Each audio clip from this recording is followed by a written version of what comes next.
La première session de la nouvelle Assemblée a été ouverte cet après-midi à 15 heures. C'est à M. Hippolyte Ducos, 86 ans, doyen d'âge, que revenait cette année comme en 1967 l'honneur de prononcer le discours d'usage. Agrégé de lettres, le député de la Haute-Garonne est membre de la Fédération de la Gauche.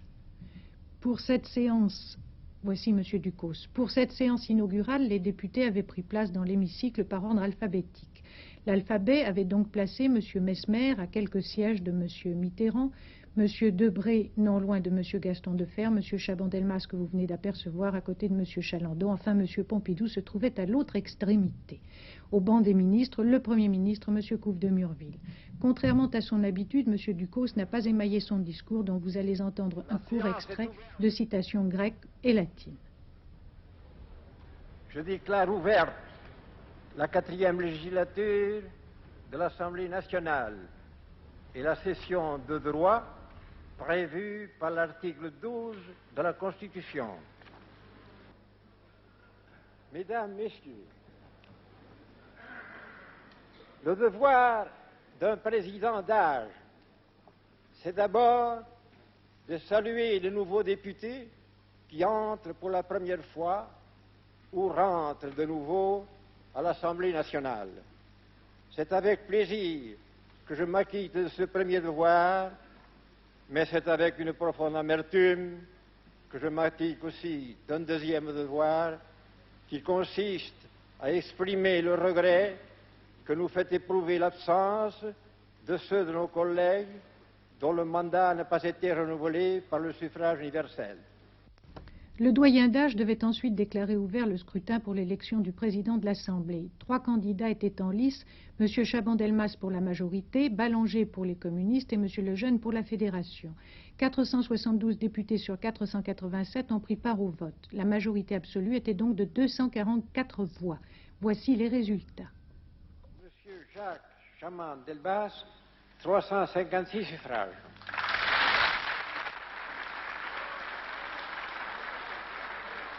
Monsieur Max Lejeune, 71. Monsieur Robert Ballanger, 34. Autre suffrage, 1. Prenant place au fauteuil, le nouveau président devait déclarer. Le vote que vous venez d'émettre est avant tout un vote politique. Il est la suite directe des élections, des scrutins des 23 et 30 juin, et c'est ainsi qu'il devra être étudié. Mais il comporte une part personnelle. Et je tiens à dire, avec conviction, et on le comprendra avec émotion, à ceux et à celles qui viennent de me désigner, combien je suis sensible à la fois à l'amitié manifestée par beaucoup et à la confiance exprimée par tous. Rappelons que le président de l'Assemblée est élu pour toute la durée de la législature. M. Chaban-Delmas a annoncé qu'il prendrait plus longuement la parole mardi. Entre-temps, l'Assemblée aura élu ses vice-présidents, questeurs et secrétaires.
L'Assemblée nationale a entendu cet après-midi la déclaration de politique générale du Premier ministre. M. Couve de Murville, entouré de tous les ministres, après avoir rendu un vibrant hommage longuement applaudi à M. Georges Pompidou, a exposé durant près d'une heure les grandes lignes de son action. 12 des 20 orateurs inscrits dans le débat, qui s'achèvera cette nuit sans scrutin, ont ensuite pris la parole. Le Premier ministre a successivement traité de la nécessité du maintien de l'ordre, du redressement économique et financier et des réformes à entreprendre. Il a annoncé une probable session extraordinaire du Parlement pour l'examen d'un texte destiné à stimuler les investissements. 2 projets, l'un sur l'exercice du droit syndical dans les entreprises, l'autre sur les principes et les orientations de l'éducation nationale, seront discutés à l'automne. M. Couve de Murville devait conclure: la tâche qui nous attend est immense et rude. Voici quelques extraits de son intervention et des déclarations des représentants de tous les groupes. À l'Assemblée nationale, je dirais maintenant que ce premier débat marque, c'est en tout cas mon espoir, le début d'une collaboration entre elle-même et le gouvernement, qui me paraît être la condition nécessaire de tout travail utile pour l'une comme pour l'autre. Une telle œuvre ne peut se concevoir, à plus forte raison, être entreprise et menée à bien que dans un climat politique et social où l'ordre public et la sécurité des citoyens soient pleinement et constamment assurés. Là est le devoir élémentaire de tout gouvernement, et j'affirme que c'est notre premier souci. Telle est d'ailleurs la volonté clairement exprimée dans son vote par l'immense majorité du peuple français. Il ne s'agit pas, comme on l'a prétendu, d'un réflexe de peur, mais d'une manifestation du bon sens populaire. Le gouvernement en est parfaitement conscient et est résolu à en tirer les conséquences. Il n'est qu'une politique imaginable pour la France dans la conjoncture présente. C'est celle du dynamisme et de l'expansion. Autrement dit, les 2 périls majeurs contre lesquels il nous faut lutter sont d'une part l'inflation, d'autre part le sous-emploi, pour ne pas dire le chômage. S'agissant de réforme, c'est à l'université que nous pensons fatalement d'abord. Elle a été secouée par une tempête qui révèle la profondeur de la crise actuelle de la jeunesse. À travers des excès inacceptables et injustifiables, dont le renouvellement ne peut être toléré, il est apparu une désorientation totale qui, comme l'a dit André Malraux, est la marque d'une crise de civilisation. Refus ou réaction contre une civilisation de consommation dominée par la technique et qui n'offre pas d'espérance à des jeunes dont certains refusent un passé qui est le nôtre et qu'ils ne veulent plus connaître. C'est un drame en profondeur que seul le temps pourra dominer, mais dont nous devons être conscients et tirer dès à présent les conséquences, là où l'État a directement un rôle et des devoirs, je veux dire bien entendu pour ce qui est de l'enseignement. Le monde moderne impose d'organiser dans l'ensemble du pays, entre la capitale et les régions, et à l'intérieur de chaque région, un vaste dialogue propre à préparer à tous les échelons la politique et les décisions, qu'il s'agisse du plan et du crédit ou de l'aménagement du territoire, c'est-à-dire des travaux à entreprendre, de la mise en valeur des régions et plus généralement de l'expansion économique. Les rapports sociaux constituent le dernier titre du chapitre des grandes réformes. Les événements de mai-juin ont démontré, s'il en était besoin, que la participation doit ici encore devenir le maître mot.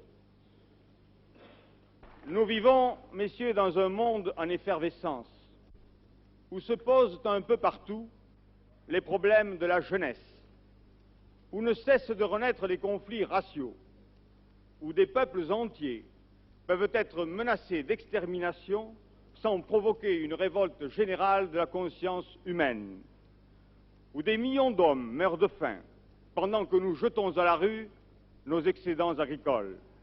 La France n'est certes plus une très grande puissance, mais elle a encore un rôle important à jouer sur l'échiquier mondial, à condition de résoudre d'abord ses problèmes internes dans le cadre d'un régime démocratique rénové. Votre tâche, Monsieur le Premier ministre, va être donc terriblement lourde. Nous sommes sûrs que vous êtes conscient, et vous l'avez dit vous-même tout à l'heure, des responsabilités qui pèsent sur vos épaules. En gagnant la bataille des élections, vous n'avez gagné qu'une bataille. Vous avez maintenant à gagner la bataille économique et sociale. Vous avez surtout, après avoir beaucoup concouru à créer la division entre Français, à gagner la paix civique, quel que soit le rôle dévolu à cette Assemblée. Ce n'est pas seulement devant elle que vous aurez à rendre compte de votre action, mais devant le pays tout entier. Depuis 10 ans, nous ne cesserons de le répéter, le gaullisme a mené une politique que nous jugeons néfaste, que la réflexion sur les graves événements de mai vous incite à reconnaître son échec et à changer résolument d'orientation. La nation, attachée aux institutions de la Ve République et au régime, vient de le témoigner d'une manière à la fois irrécusable et très délibérée en une heure de crise.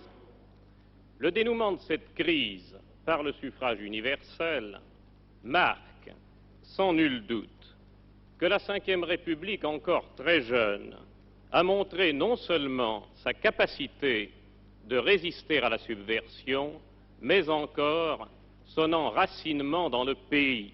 C'est une des leçons, et non des moindres, des événements que nous venons de vivre.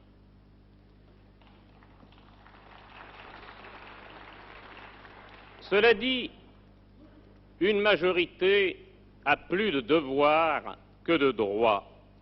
Le premier de ces devoirs, c'est d'être fidèle à l'esprit des institutions, c'est d'être fidèle au mandat de ses électeurs, c'est-à-dire d'apporter un appui loyal et constant au Premier ministre que le Président de la République, dans le cadre de la Constitution, a choisi. Un soutien loyal, cela veut dire que nous écartons toute tentation de démagogie ou de surenchère. Cela veut dire que ce groupe sera fidèle à l'esprit de sa déclaration constitutive et qu'il demeurera uni profondément dans la réflexion et dans l'action. Un soutien constant, cela veut dire que nous ne laisserons pas à ceux qu'accablent aujourd'hui les conséquences de leurs erreurs ou de leurs fautes l'espérance de se relever par notre faiblesse ou par notre faute. Le mélange d'audace et de nuance, de résolution et de mesure qui a, semble-t-il, caractérisé vos propos m'apparaissait à chaque instant susceptible de deux interprétations. Êtes-vous un gouvernement de transition? Êtes-vous un gouvernement de mutation? Allez-vous être tenté de minimiser la crise récente? C'est l'art des diplomates que de réduire des drames à des malentendus regrettables. Et parce que les conséquences de cette révolution refusée posent déjà beaucoup de problèmes sérieux, allez-vous méconnaître les causes profondes de cette crise récente. Votre gestion serait alors seulement de réparer, mais cela ne saurait suffire.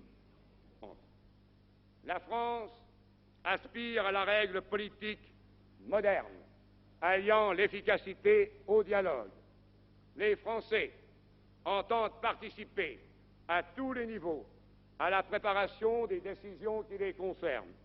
C'est vrai des salariés, c'est vrai des étudiants, c'est vrai des agriculteurs, c'est vrai des industriels, mais c'est vrai également des citoyens et de leurs représentants que nous sommes.